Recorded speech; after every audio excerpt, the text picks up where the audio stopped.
Free fire গেমটা এমন একটা গেম যেটা যে একবার খেলছে সে বারবার খেলতে মনে চায়।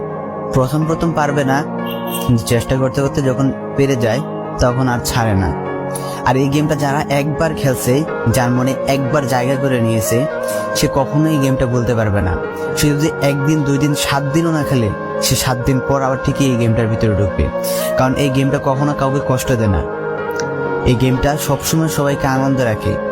এই গেমটাতে আমি অনেক সময় কাটাইছি, আর এটা আমি কখনো ভুলতে পারবো না। এই গেমটা আমার কাছে এমন একটা গেম যেটা কিনা আমি বলে বোঝাতে পারবো না।